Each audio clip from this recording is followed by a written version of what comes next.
Good evening, everyone, and welcome to another edition of Let's Talk About It. This is Susan Johnson, and my co-host is off doing great things today. But we have fabulous guests for us, very, very wonderful special guests. We have the superintendent of our schools, Tracy Youngberg. Welcome to the show, Tracy. Good evening. Thank you for having me. And the Board of Education Chairman, Lynn Ide. Thank you so much for being here. Hi, it's nice to be here, and it's nice to be here with the two of you. Thanks. Thank you. And so we have so many things to talk about, but let's start with a little bit of a review about Tracy, your background, how long you've been the superintendent, and I know you're a softball star as well, and Dennis always has me mention that. He does always mention that.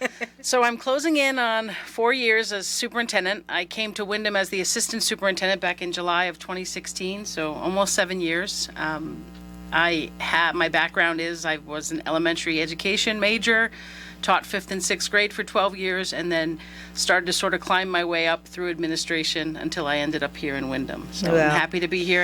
And Dennis is correct on the softball piece. I actually visited Eastern Connecticut softball camp back when I was 15 years old.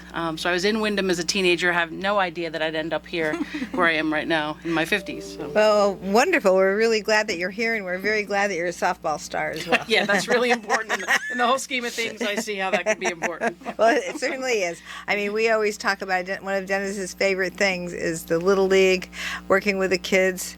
And before he did that, he was playing softball ball himself with legal services. And I always tell people, I said, you know what he was doing with his legal services? He was like, they used to call him Coach Zimmer. Mm-hmm. And after every game, he'd have a 5-page memo for all the lawyers on how they moved, how they hit, what they did. Mm-hmm. They must have loved him for that. That's how he got the name Zimmer.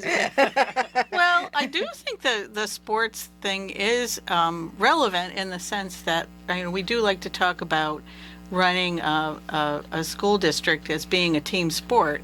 You really can't do it without an engaged team where everybody knows how to play their positions and they all know how to work together. And I think one of the most wonderful things about Dr. Youngberg is her approach to engaging the administrators and the staff and the community. Well, that was very nice. And that is exactly right, Lynn. And we also have our chairman of the Board of Education, Lynn Ide, and you served on so many different positions. Yes. Give us a little bit of background, because you seem to know a lot about how team players are supposed to be, and that's one of the reasons you are the chair of the Board of Ed, and you've been the chair of so many other great places and boards here in town. Well, it's been about 20 years since I've started serving at the municipal level, and I sort of joke and say I'm a little bit like Goldilocks. I've tried all the different boards you can be on. And right now I'm on the Board of Ed, but I have also been the chair of the Board of Finance in town, the president of the Willimantic Taxing District, and on the town council representing Willimantic, part of Windham. And also, before that, I was drafted to be on the Board of Selectmen. And I came on the Board of Selectmen when my friend Yolanda Negron had to step down for health reasons. Mm-hmm. And she called me up and drafted me to get on to the town council. The Board of Selectmen, and sort of been doing it ever since. I feel like I'm sitting between two legends. It's very rewarding, and it is very interesting to learn about a town from the inside, from working inside boards and councils and things of that sort. And this is a unique place. I was not raised here. I moved here in 1988. It's a unique place and very difficult to explain to other people. It is like very hard to the explain. Dynamics about how all the pieces fit together.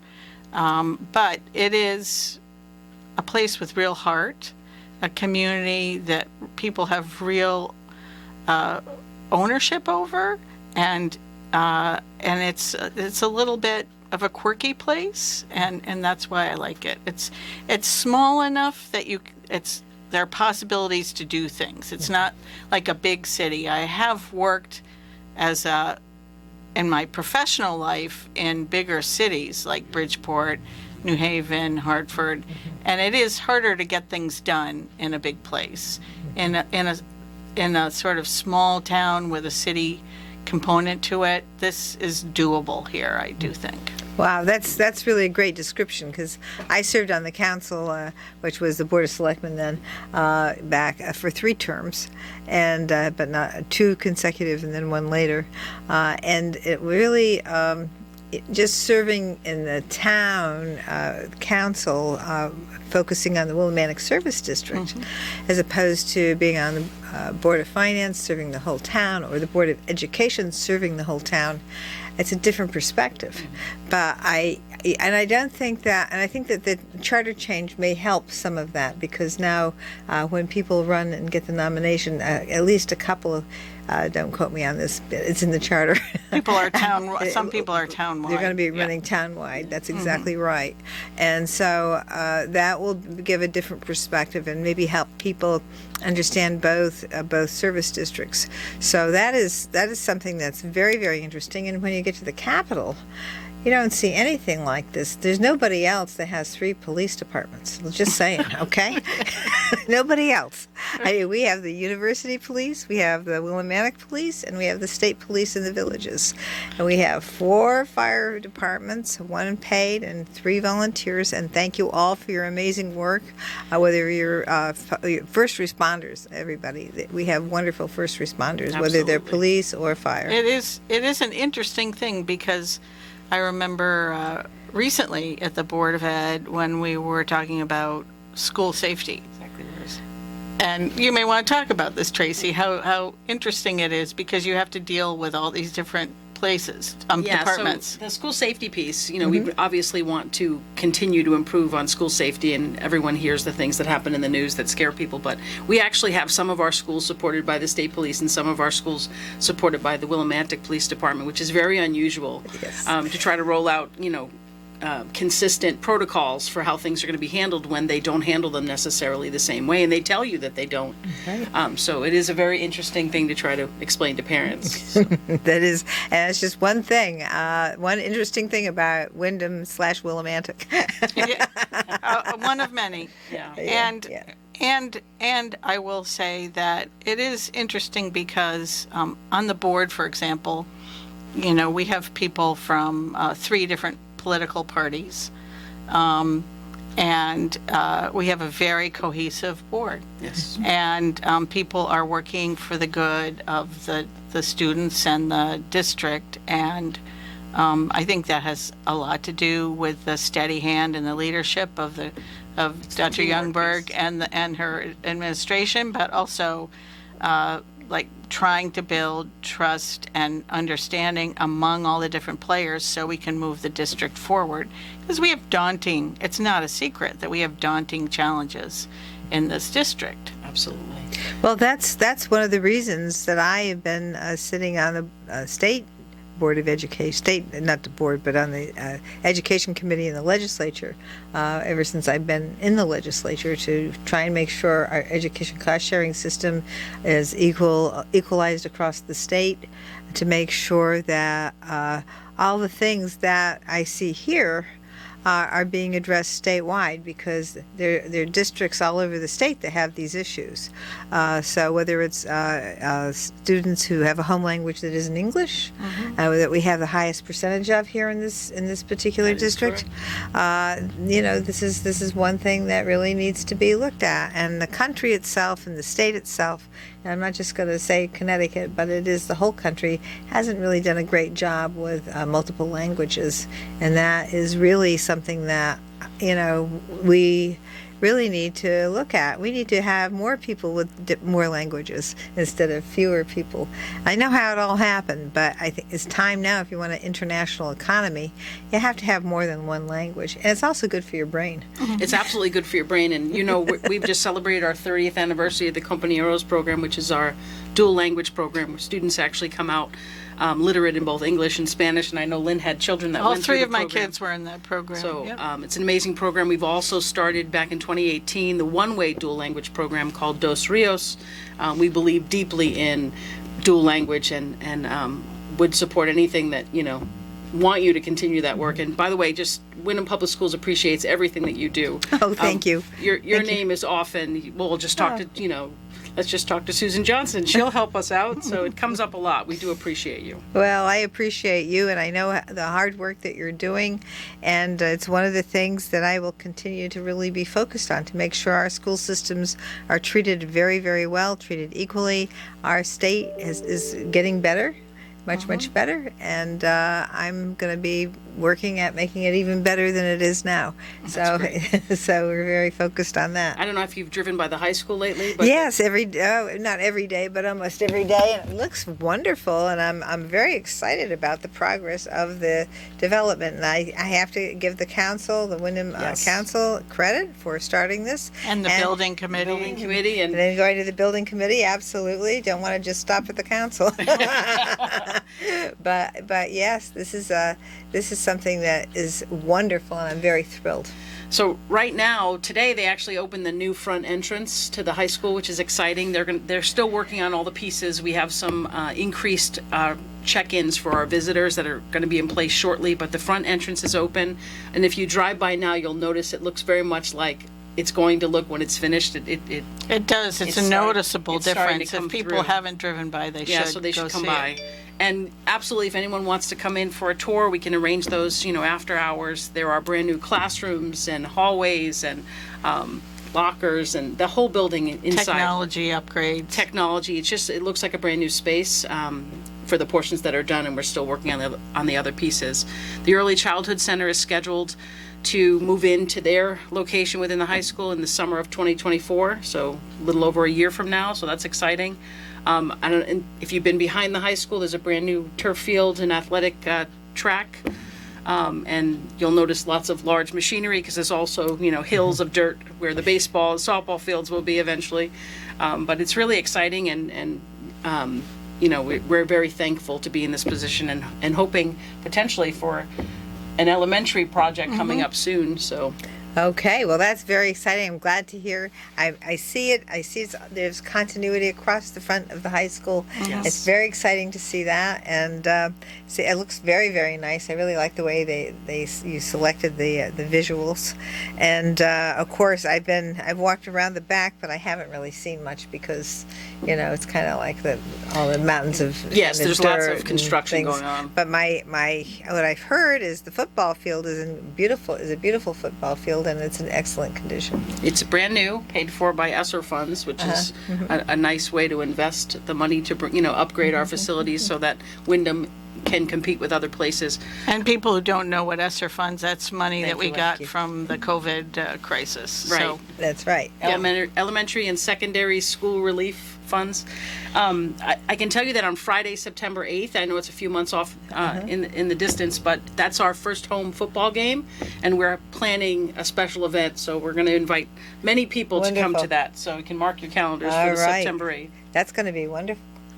Very yeah, nice. and most importantly, I think that the upgrades at the high school, it's not that they just look nice, but I think the experience for the staff and the students who will be in the school is going to be uplifted, and people will be getting to use upgraded technology and sort of move our education at the high school into this century, which it was sort of held back by being an old school with outdated components to it.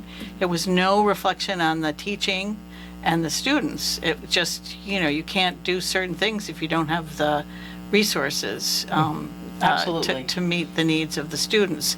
I mean, I will just say, even just sort of the locker rooms and things like that were not in good shape. And it's really important for people who come visit our district to say, wow, this is a great school. I remember when the middle school was built, Yes. and my kids were in the middle school, and visiting teams came to play, and they were behind the school, and they were saying, wow, this is a beautiful place. I didn't know Wyndham had this Right. kind of school here. So So there's educational benefits for sure. There's also psychological benefits to being in a new facility, and health benefits, right? It's a new building, new air filtration, all those things. no mold or Right. leaks or So, whatever. yeah, it's Yeah. a win-win across the board. So we're really happy about that. And a lot of things that are happening in the district right now are very positive, very optimistic.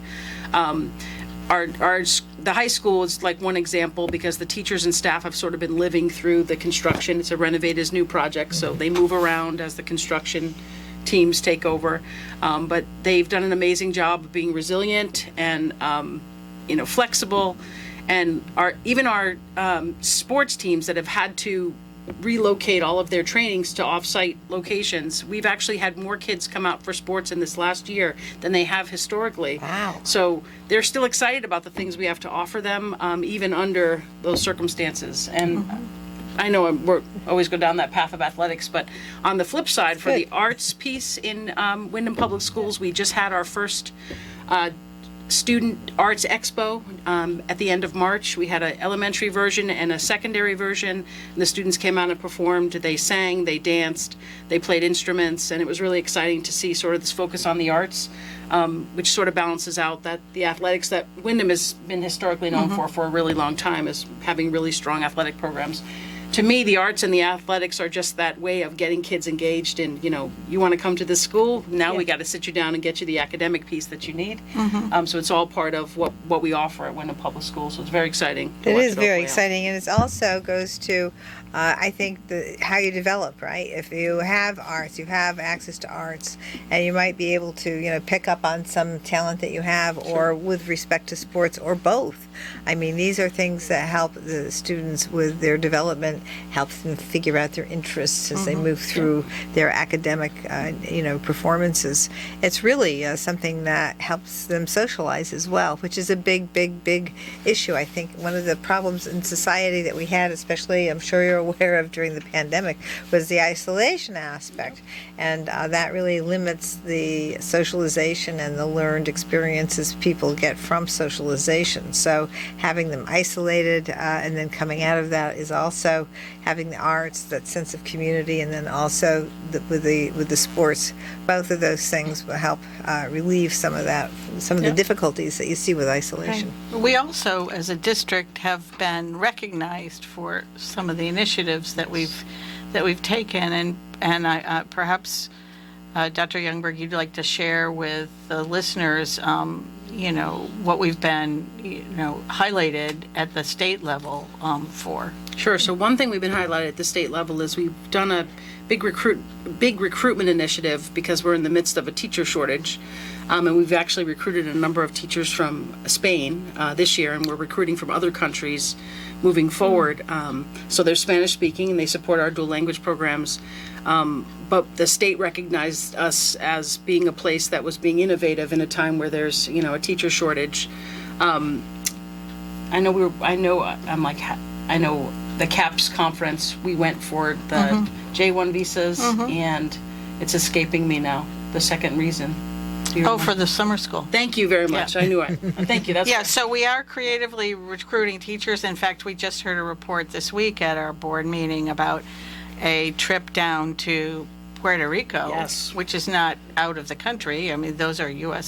citizens living in Puerto Rico, but it is a real pool of people who would be good teachers here in our Yes. district, given the cultural and Yep.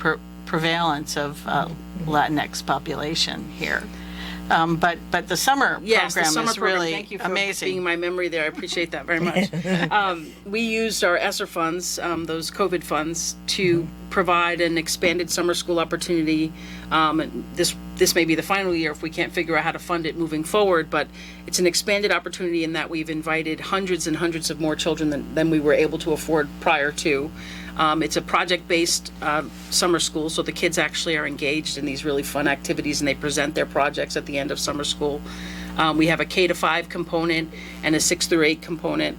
And we also have, as usual, our credit recovery that the high school students can take advantage of. We'd like them to get their credits during the school year, though I just want to say that we don't want them to wait to summer. Everyone listening to me, my high school kiddos, do your credits during the school year, not in the summertime, but they do have that option.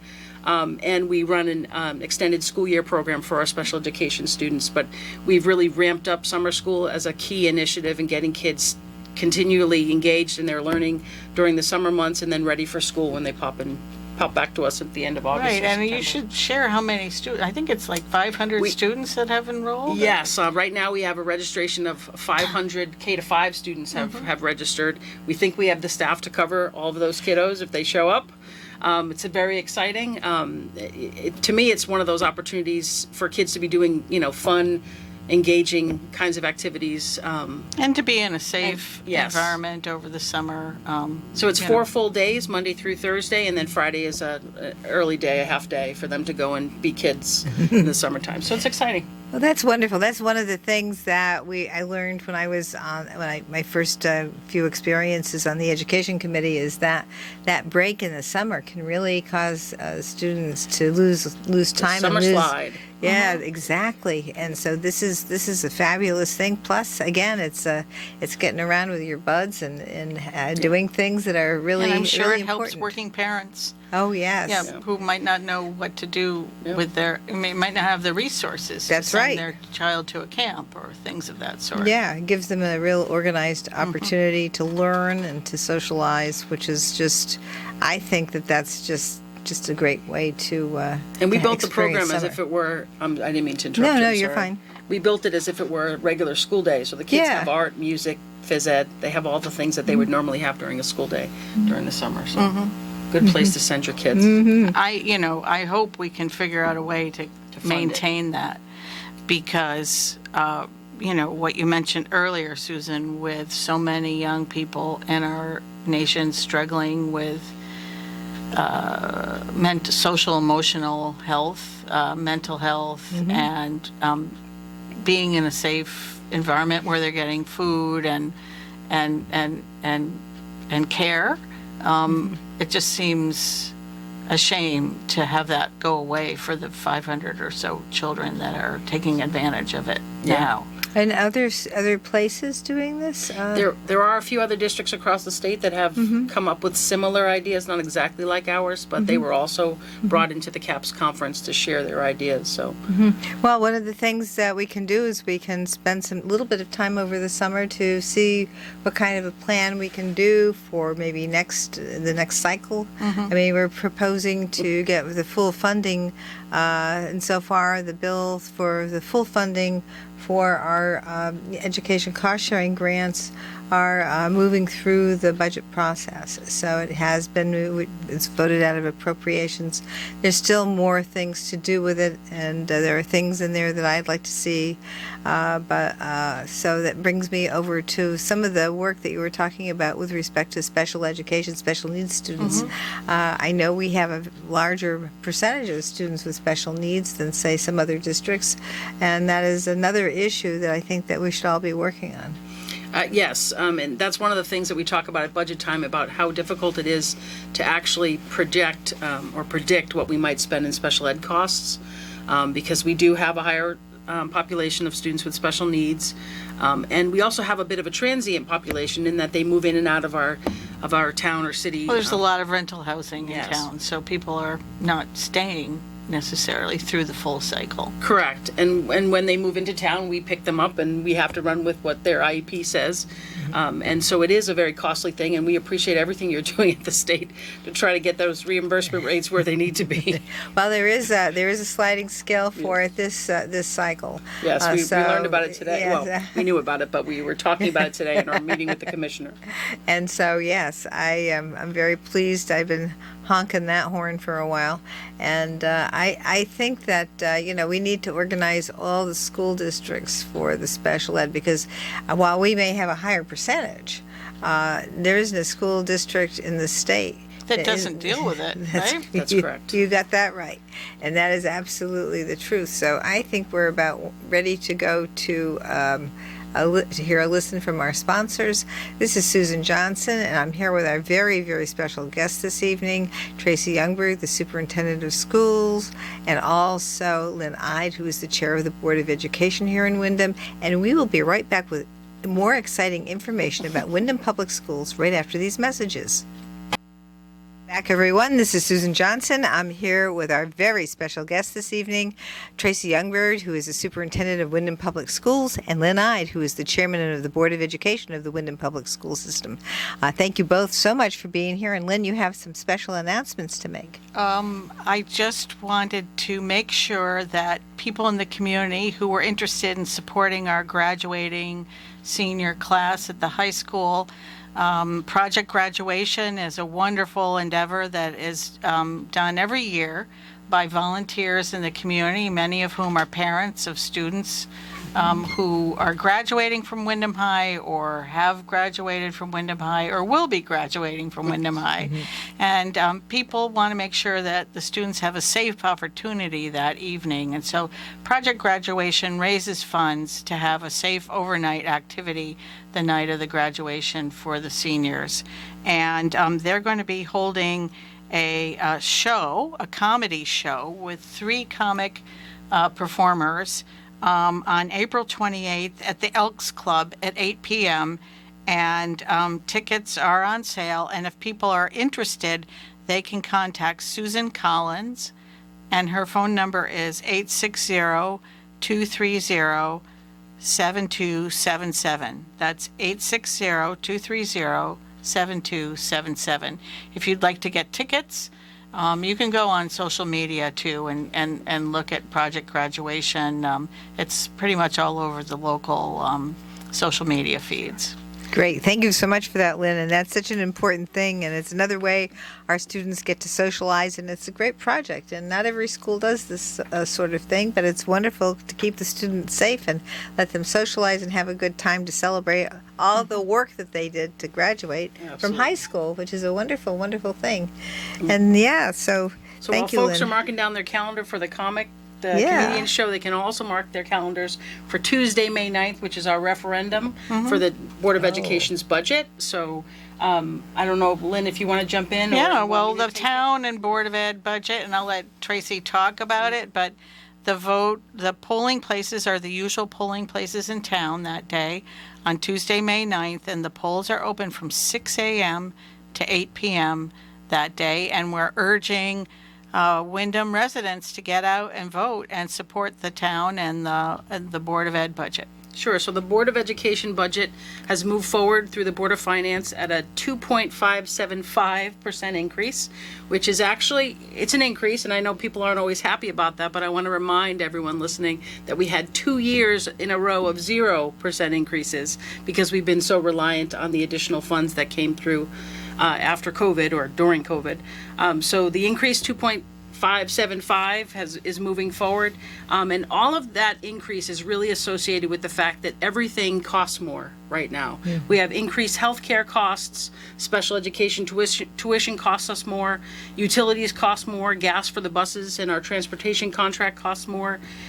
We also have an interesting issue with having to contract services for certain positions that we're required to use, like school psychologists are really difficult to find. We're unable to hire them, but we must have them to do the work that the IEPs require. So we're actually finding that some of the service contracts cost us more than actually hiring employees, and it's unavoidable because there's a shortage. And we've also done a really good job in the last couple of years of offering more competitive salaries to our staff. And that's not a bad thing. It's actually a good thing. It helps with retention and recruitment, but it does cost more because we're paying them more. So for all those reasons, we are looking for the increases I mentioned, and we're hoping that people see it as an investment in the community. The school system really is in the process of sort of transforming itself. This year, our tagline has been next chapter. We're rewriting the next chapter of Windham Public Schools. And so we need the community support to do that, and passing the budget is one way they can absolutely support our students and staff. Yeah, and I will just say that if anybody wants to check out the Board of Ed budget, they can go to the Windham Public Schools website and find the budget there. Yes, it's under the board tab, it'll say finance information, and the entire budget book is present tagged there. So Right. And if people do have questions, or they'd like to talk about things, that public hearing on the budget happened this past Tuesday up at Town Hall. But if people would like to contact the superintendent or me as the chair, Lynn Ide as the chair of the Board of Ed, we're happy to field questions from absolutely, folks. they can email, they can call, and we're really proud of the work that the Board of Education has done with the Board of Finance in support of students. So Yeah. it's a team sport. Absolutely. The a collaborative effort. Board of Finance has been really communicative with us, and actually, we've had 2 or 3 discussions and then regular check-ins throughout the year, but 2 or 3 discussions in the past month, just sort of building up to when we presented the budget to them, and we've had good back and forth where we've encouraged members of the Board of Finance to ask questions, and we wish that healthcare costs were not going up so much. That was one of the biggest drivers of budget increases at the town and the Board of Ed level. But I'm not here to talk about I was gonna say, healthcare Lynn could tonight. talk. There No, could be a and whole we're show going to on have to that have alone. Lynn back, and Lynn and I will do a job on the healthcare system. I know we can do it, especially Lynn. But anyway, I think that's wonderful work. Tell us a little bit about some of the progress that you've made. I know one thing that I'd like to raise is our magnet school, our STEM magnet school, really got an award last year, and I don't think we had a chance to celebrate with you the fact that it had been recognized as on a national level Yes. as being one of the greatest magnet schools for STEM. That would be science and technology, engineering, and math. So tell us about that. Sure. So we're proud of all of our schools. course, but yes. C.H. Barrow STEM Academy was actually recognized. They received an award that said they had excellence in STEM education from the International Technology and Engineering Association. It's a mouthful. But they actually flew out, I believe it was Minneapolis. A small team went to accept the award. We're very proud of the work that they've been doing at Barrows. And some of the lessons we've learned about STEM education are being sort of spread throughout the district. That whole idea that, we learn from each other. They use, for example, an inquiry method to get kids to really think about, to get kids engaged in the learning and think about how they might move forward in projects that they're tackling or tasks that they're doing. And we're trying to make sure that inquiry method is going to be used in all of our other schools because, all of our kids have to be thinking about their work the same way. So really proud of Barrows. Yeah, absolutely. And that just brings me to the next idea that we've been working on. I'm not sure quite where we are now, but early college opportunity and working with the community colleges and the universities. Tell us a little bit about how we're doing there. So we have maintained all the things. Last time I was on the show, we were talking all about the connections we have at the community college level, at the four-year college level. We actually have also increased the amount of community connections and opportunities for jobs. In fact, the high school just had a Wyndham Hospital job fair yesterday, and it wasn't just healthcare positions, although that is one of our pathways at the high school. It was all types of employment that the hospital might need. So if you were interested in food services, for example, or culinary arts, there was a table there from the hospital's food service side, which is really, really, engaging for our kids. We continue to offer our dual enrollment. Students are encouraged to take credits. We have UConn, we have Eastern. We are excited about QVCC moving back in. So we have expanded our partnerships and maintained all the partnerships that were in place prior to me taking over. I really keep talking to my leaders about this idea about developing marketable skills in our students. I want every student to be prepared to go, to be successful in college, career, and life, like our mission says. But it's deeper. They may think that they don't want to go to college right away, and that's their right to make that decision, but I want them to be prepared to do that because they might realize one day, I want to go to college. So the expectation is that they develop the adaptive and the technical skills, that they can do anything that they want, and let's help them choose that pathway. And sometimes it's hard to, sometimes it's hard to argue. We have some students coming out of our manufacturing pathway, for example, who go off to electric boat, which, by the way, 17 of our students just applied for jobs at Electric Boat. Electric Boat came to see us, I want to say a week or two ago, and we have 17 students who are waiting to hear if they got jobs. And these are high-paying, competitive jobs in the manufacturing field. And in some cases, these students who are going to get these jobs could be making more money than many positions that come out of college with a college degree. So it's really about marketable skills and about making sure the students figure out what it is they want to do and they have the skills to do it, and sort of make their dreams come true along the way. Well, technology is something that is high skill. I mean, it does require a great deal of academic Absolutely. Preparation, and if we've got 17 students ready to go from high school. Yeah, that's we're waiting to hear. fabulous, and we've got our connections with our community college, with our university systems. I mean, that's amazing work, and it's something that we need to constantly let people know about. It's wonderful for the students. And on the same day as the town referendum, I just realized May 9th is also Decision Day. Wyndham High School has decided to do Decision Day this year, where all the senior class is going over to Eastern Connecticut State University, and there are some kids who have decided that that's their place. They're going to Eastern for their college years, which is great. But all the students are going to declare. I think almost all of them have made their decisions. There's a few that are we're still waiting to hear, but they're going to have this official decision day, and we're going to learn where they all plan to be, whether that be college, career, military, whatever their dreams are post-secondary. So it's exciting. May 9th, Eastern Connecticut State University. I believe it's 12 to 2. Wonderful. That's great. That's another thing for the calendar, folks. That's right. Mark these things down, and it's Go there after you vote. That's right. perfect. Good point. Excellent. Put it together. Thank you, Lynn. Absolutely. We can remind everybody who shows up at Decision That's Day, right. who's eligible to vote, to go vote after they leave, Right. too. Some of the high school kids might be eligible to vote. We'll make sure we. Yes, For their indeed. parents. That's Or right. other Yeah, people show up. absolutely. Yes, I mean they will be 18 and then they can vote. So this is a wonderful thing, and it's something to give great consideration to. Some of them might just be turning 18 and able to vote on the budget. So, and they can help their siblings and their friends who are in younger grades, maybe, even expand our opportunities here in Wyndham. But those are the kinds of opportunities that I love to hear about. Tell us some more about. You were going to do elementary education. Oh, the Yes, elementary well, consolidation. that's the we're in the midst of wrapping up the high school project, but we're not resting on our laurels. We've been talking with town leaders about moving forward on getting the best school possible for our elementary school age children. We have 4 elementary schools in town that are aging, and one of which is very old, and they are town-owned buildings, and they are not up to date with the latest technologies, nor are they set up in a way to teach the way that students really can benefit the most from. So we are endeavoring to build one new or 2 new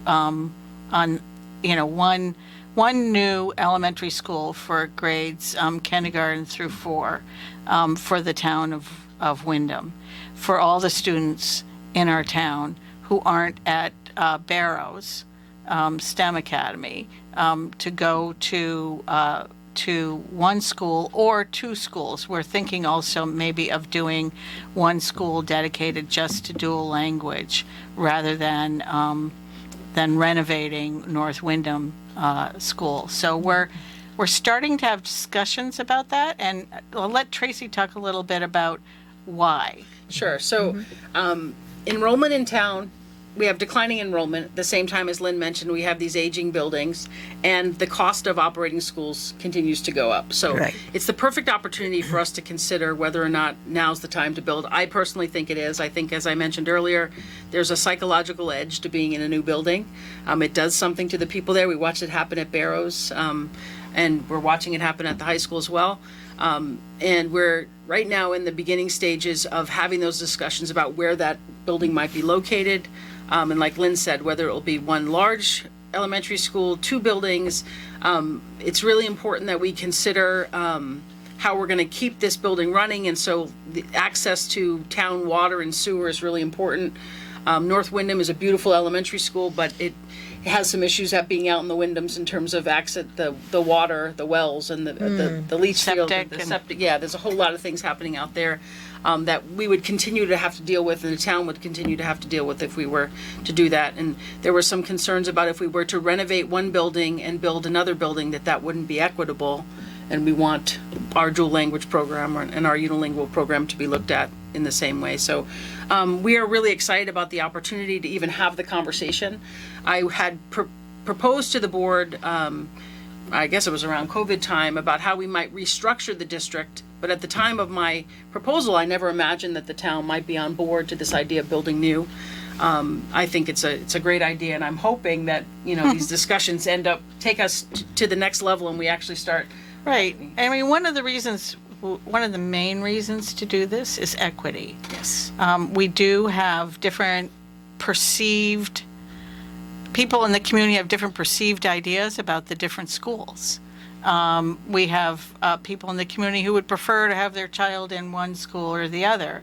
But if we had one brand new, beautiful school, we could have all the second grade teachers in the same building working together on second grade learning, second grade programs. We could have all the second and third grade teachers working together on the interface between second grade going into third grade. There's just so much more possibility to up the level of learning and use of resources Yes. if we're all in one building together. And The use of resources and the professional development piece Yes. is really huge. Being able to have, like Lynn was saying, an entire grade level, your entire towns, all of your grade levels are together versus being in multiple schools, there's such a benefit to having them all in the same room at the same time, hearing the same message, and running with the same messages back to their classrooms. The piece about equity is really important. We still often get parents filling out forms to ask to have their children moved from one elementary school to another. This would eliminate that whole idea that one school might be better than another school, because obviously all of our kids deserve to have the best education we can offer them. And this consolidation could also open up some opportunities for us to offer things at the elementary level that we currently can't afford to offer. So it's an opportunity to really expand what elementary school looks like for our kiddos, at the same time making it equitable across the district. And over time, it could save the taxpayers in the town money Yes. in the operating of one building rather than four, and also in the upkeep of four buildings. Absolutely. Because we are putting off, now that we've started talking about this, we're trying to figure out what kind of improvements we want to make in the physical buildings if they might not be being used by the school district for the long term. Those are town buildings. Ultimately, if we stopped using Natchog, or we stopped using Sweeney or Wyndham Center or North Wyndham, those buildings revert to the town and they make the decisions about what to do with the buildings. We might have some ideas, Right. but we're really excited about this. We've been talking with the town manager, the mayor, the chair of the board of finance. We've been talking about this with our state legislators, Yes. and Need you again. and we do know that, like, from a dollar point of view, we could be in better shape building a new school financially than trying to raise money from taxpayers to do multiple roof projects and multiple renovation projects. Yeah, I was just thinking roof. Exactly. 4 roofs. It's Absolutely. not just the roofs. We could Oh, I get you a know. list of the things that have to be done in Oh, some of the I elementary think I schools. get it. HVAC. That's and right. Yeah, right. And all the other things that you want to make sure you can do, plus the technology aspect. Yes. To get the little ones in with the right technology right away, that's going to be huge. So there's so many advantages to having one place. This isn't that big of a town where the Right. rides will be that big or difficult for the students either. And so absolutely, I know I've heard some talk from you about these things, and I'm looking forward to working with you. And as we just have a little bit of time left, so what do we leave out? What should we be talking about? The Board of Education budget we touched on a little bit, and there is a little bit of an increase, which will help with bring everybody forward. And we're working on at the Capitol making sure we equalize our educational cost sharing grant, so more money should be coming to the district from our ECS, and we're also making sure that we continue to we get the 95% reimbursement for the high school, so which was saved about $17 million. Thank you. For $17 million saved for local taxpayers. Right. Exactly. That's So a big we're deal. really finish up with some little remarks. Okay, I just wanted to say that one of the things that Wyndham Public Schools has been focused on all year long is our commitment to engaging the parents in a way that maybe we haven't in the past, really getting them to partner with us on their child's educational journey. So we have a parent advisory group now. If there's anyone out there listening who would like to be a part of that, please call my office. Looking for representation from all of our schools, and even town and community members are welcome. We also are working really hard at all of our schools to improve our chronic absenteeism rates, our attendance rates. They haven't bounced back the way they were pre-COVID, but we're definitely moving in the right direction, and we know parents can help us do that. So it really is a partnership, and we appreciate you letting us talk all about the schools today. I really appreciate being here. Yeah, thank you.